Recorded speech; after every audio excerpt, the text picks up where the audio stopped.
Jamaah, oh jamaah, alhamdulillah. Ustadz boleh dong disapa jamaah yang baru bergabung. Agak kereba buat semuanya jamaah yang ada di Indonesia bagian tengah dan timur. Terima kasih banyak sudah bergabung dan beritahu keluarga sudah tayang Islam Tindakan baru bergabung. Baru kan? bergabung yang lagi masak, ayo sekarang nonton dulu, belajar dulu sama-sama. Kita sedang membahas tema ujian perasaan. Begitu banyak ujian perasaan tapi lebih banyak lagi jalan keluarnya. Biar perasaan kita lebih tenang, lebih baik lagi. Dan untuk itulah kita belajar pagi hari ini, Masya Allah. Ada guru-guru saya di sini. Tapi sebelumnya saya mau ngasih kesempatan nih untuk jamaah yang ada di rumah yang sudah mengirimkan pertanyaannya ke media sosial kita. Akan langsung saya bacain.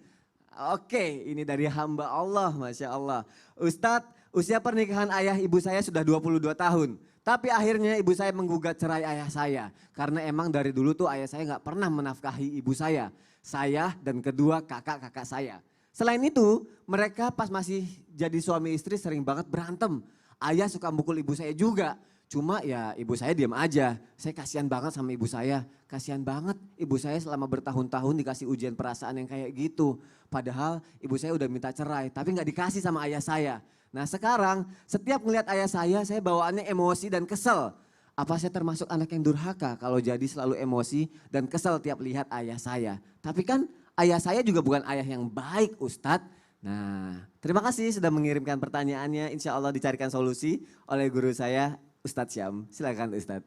Jadi ini ayahnya udah pisah sama ibunya apa belum? Belum kali ya? Belum, sering berantem, sering berantem. Masih sering berantem. Soalnya tadi ada kalimat dia dibilang, tapi pas ayah sama ibu saya masih bareng-bareng gitu. Berarti mungkin sudah pisah atau seperti apa gitu ya. Iya. Ya yang jelas di sini mungkin pertanyaan bagaimana cara saya berbakti kepada seorang ayah yang zalim gitu. Dalam Al-Quran memang sudah dijelaskan dan Allah sudah tahu benar bahwasanya ternyata di antara orang tua yang baik yang diciptakan Allah, yang dimuliakan sama Allah karena Allah menyebut mereka Robbayani ya dalam doa di dalam Al-Quran.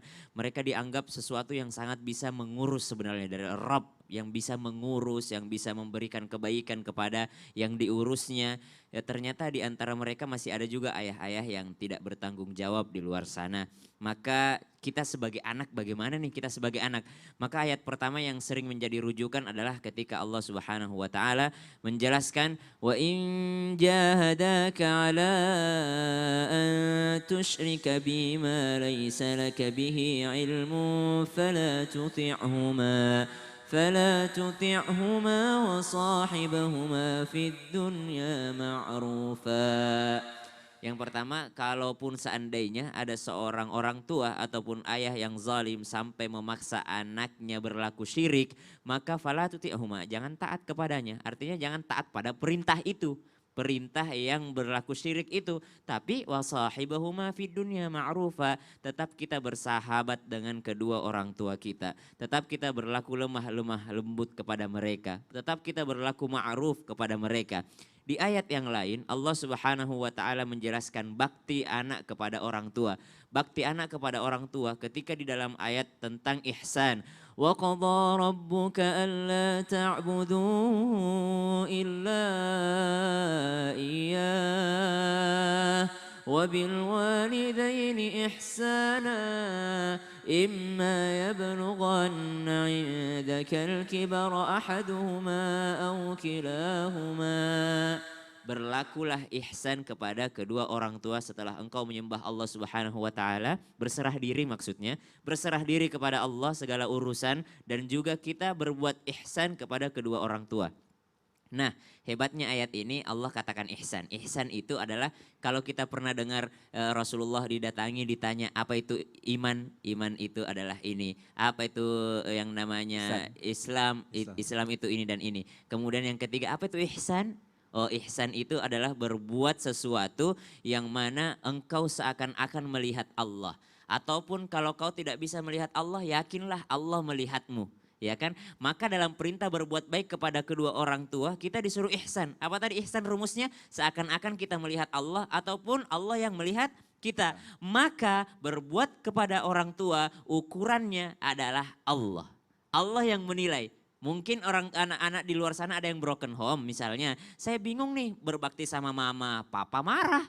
Berbakti sama papa, mama ngambek. Kalau saya datang ke rumah papa, mama ngambek. Saya datang ke rumah mama, kata ayah, kamu tuh bukan anak berbakti. Ngapain kau ke rumah mamamu? Mamamu begini. Serba Iya, salah serba jadinya. salah kan, broken home gitu. Beda rumah misalnya ayah dan ibunya. Bagaimana cara saya berbakti?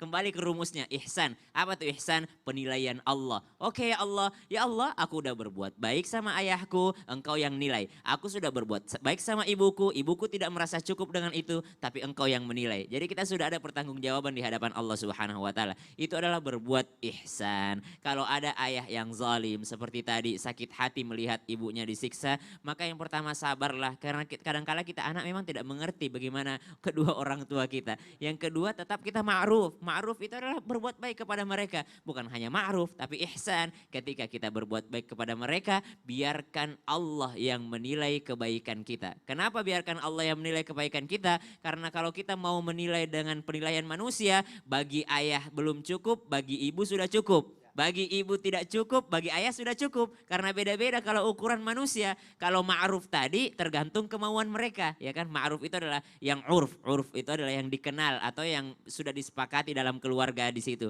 Mungkin orang Sunda ngomong sama orang tuanya lembut gitu. Tapi orang Makassar sama bapaknya kan santai aja gitu. Sudah makan? Belum pi gitu kan. Biasa aja gitu. Kadang-kadang Beda, nada ada- suaranya tinggi tapi ternyata itu halus bagi Ya. kami. Jadi beda-beda standarnya kalau urf. Tapi kalau ihsan standarnya adalah Allah Subhanahu wa Mungkin taala. berarti tadinya si anak itu emosi karena bentuk kasih sayang dia sama ibunya. Sama karena ibunya. Tapi ngebelain ternyata kan aja kita kan ya. bukan hanya kepada ibu, kita harus berbuat baik kepada ayah juga. Karena kita nggak tahu mungkin ayah ada apa gitu karena udah 22 tahun loh. Iya, jadi dia tetap berbuat baik lah dan Berbuat penilaiannya baik. dari Allah ya Iya, Ustaz ya. betul. Masya Allah, jazakallah khair Ustaz Syam. Baik jamaah yang ada di rumah, kita lanjutkan lagi. Ini ada artikel yang, wah ini cukup pilu sini, tapi langsung aja deh aku bacain ya jamaah ya. Disimak ya. Viral curhat pilu istri bongkar chat suami dan pelakor berstatus PNS. Rumah tangga pernikahan seorang wanita di Malang, Jawa Timur yang telah dibina selama 9 tahun ini hancur karena hadirnya pelakor. Kisah sedih dirinya menceritakan tentang sang suami yang berselingkuh dengan wanita yang berprofesi sebagai PNS ini pun viral di media sosial. Wanita dengan nama akun Instagram Ulis Chan berbagi tangkapan layar percakapan suaminya dengan pelakor. Dalam foto percakapannya terungkap jika wanita yang disebut pelakor ini telah khawatir jika kemungkinan ia dituduh sebagai perusak rumah tangga orang. By the way yang sekarang kan lagi heboh banget drama Korea tentang selingkuh dan pelakor. Kok aku rasanya takut ya kalau misal tahu kamu duda, ntar aku disebut orang ketiga, kata si pelakor kepada suami wanita tersebut. Wanita ini pun menuliskan jika orang-orang sampai tahu hubungannya mungkin ia akan dimaki. Dari percakapannya itu diketahui bahwa sebenarnya keduanya telah menjalin asmara ketika si pria masih terikat dalam pernikahan dan kini tengah mengurus perceraiannya. Ya Allah, jadi ketika ada hubungan pernikahan bisa dibilang mungkin ada affair, ada selingkuh itu sampai akhirnya sekarang sudah mengurus perceraian. Ustadz Ahmad Ridwan, ini istilah pelakor nih kayaknya ngetren beberapa tahun terakhir ini ya. Ada istri sah yang akhirnya karena nggak terima jadi melabrak si pelakor itu, tapi ada juga istri sah yang ya udah legowo maafin aja karena punya anak-anak. Nah ini mungkin perempuan, para jamaah yang ada di rumah bisa disimak baik-baik. Langkah apa yang harus dilakukan sebagai seorang istri? Apakah kita harus diam aja? Apakah kita boleh meminta cerai terhadap suami kalau misalnya terjadi permasalahan seperti ini Ustadz Ahmad Ridwan? Silakan. Ini udah berapa kali nih? Mungkin sini sudah beberapa kali karena sudah lama chatnya ya. Baik kalau gitu. Ya jadi bismillahirrahmanirrahim. Sampai akhirnya mau cerai. Iya, jadi kalau di Islam itu bagaimana akduz zawaj, artinya tali simpul yang mengikat kita dengan ucapan saya terima nikah dan kawinnya itu bisa terurai dengan 3 cara. Cara pertama dengan talak dan itu tongkatnya suami yang pegang. Main-mainnya dan candanya jadi, beneran ya. Suami bilang, udah ya kita bubar, jadi itu ya kamu saya cerai sambil tawa-tawa ya itu jadi. Yang kedua adalah saat dia meminta dilepas oleh suaminya, khulu namanya. Dan ini harus berdasarkan alasan syar'i. Karena Rasulullah mengatakan ayyuma imra'atin talabat min zawjiha talaqaha fa haramun 'alaiha raihatul jannah. Wanita manapun yang meminta cerai, minta dilepas oleh suaminya tanpa udzur yang syar'i, maka haram baginya mencium bau surga. Dalam riwayat yang lain disebutkan wa inna riha la tashummu min kadza wa kadza. Sungguh bau surga itu bisa dicium dari jarak sekian dan sekian. Ada yang mengatakan 5.000 tahun ya atau 500 tahun. Baik, selanjutnya yang ketiga adalah al-fasakh, diurai oleh persidangan. Nah, kapan dia diurai dengan persidangan? Kalau ada hal-hal yang memang secara syar'i melanggar. Insest, pernikahan sedarah contohnya, itu dibubarkan. Nah, kejadian yang tadi ditanyakan adalah bagaimana seseorang saat dia menemukan suaminya berkali-kali bahkan seperti itu, maka ada sebuah ungkapan bahwa sesungguhnya la yullagul mu'min min juhrin marratain. Seorang mukmin itu tidak boleh dipatok ular atau disengat oleh kalajengking dari lubang yang sama 2 kali. Ya, jadi 2 kali di tempat yang sama tidak boleh. Bahkan keledai saja tidak boleh terprosok 2 kali. Dia tidak mau terprosok 2 kali dalam lubang yang sama. Karena nggak keren kalau terprosok di tempat itu juga gitu loh. Artinya kalau dia mau terprosok tempat yang lain, tempat yang lain istilahnya gitu. Nah ini udah belajar dari ketahuan pengalaman bodohnya kalau gitu. gitu ya. Nah makanya belajar dari pengalaman. The experience is the best teacher. Katanya begitu. Apa? What the Mohon meaning? maaf, bisa Diulang. mama. Ya, artinya pengalaman adalah guru, Guru yang paling terbaik. berharga, guru yang terbaik. Maka belajar dari pengalaman. Sekali sudah dimaafkan, 2 sampai berkali-kali sudah tidak ada kalau kayak gitu. Ya. Karena apa? Mendiamkan kemungkaran, itu kemungkaran itu sendiri. Oh, oke. Maka kalau ada seperti itu, pilihan di tangan Anda. Sudah saya beberkan tadi ada 3 jawaban. Ya. Ya, yang pertama adalah tolak dan itu tongkatnya ada di suami. Yang kedua adalah khulu. Nah khulu itu Anda bisa mengajukan cerai. Kalau memang ternyata ini bermasalah. Karena ini kan pasti pembentukan mental, apalagi anak bisa baca, sampai baca berbahaya seperti itu. Kemudian nanti juga suami mohon maaf gitu kan, pikirannya pecah, mungkin saat berhubungan dia mikirin yang sana gitu ya. Dan dia mikirin selingkuhannya, nauzubillah min dzalik, gitu ya. Nah itulah makanya sekali lagi harus hati-hati dan seorang mukmin dia harus smart, dia harus cerdas. Tidak boleh sampai 2, 3, sampai 10 kali malah terperosok padahal dia di lubang yang sama atau dia disengat dan dipatok ular atau disengat kalajengking dari lubang yang sama. Meminta cerai itu termasuk efek jera buat suaminya juga nggak sih? Maksudnya biar suaminya tidak melakukan lagi yang Bisa sama jadi. atau ancaman seperti Bisa itu? jadi, karena itu menunjukkan ketegasan terhadap kemungkaran yang dilakukan oleh suami. Gitu. Baik, Masya Allah. Berarti sebagai perempuan juga harus bersikap ya. Bisa Sikap. bersikap ya. Mau jadi, maaf keledai di tempat yang sama terjadi 2 kali. Atau mau move on, Betul. menjadi lebih baik lagi. Itu Betul, ininya. betul. Masya Allah. Baik, jazakallah khair Ustadz Ahmad Ridwan. Bicara masalah ujian perasaan, wah ini jamaah yang ada di rumah rata-rata pasti perempuan. Pasti nungguin banget karena tema kita hari ini Masya Allah banget ini. Baik, langsung aja sekarang saya mau ngasih kesempatan lagi. Kenapa aku bilang nungguin lagi? Ini ada lagi Ustadz Maulana jamaah yang mau curhat sama kita juga.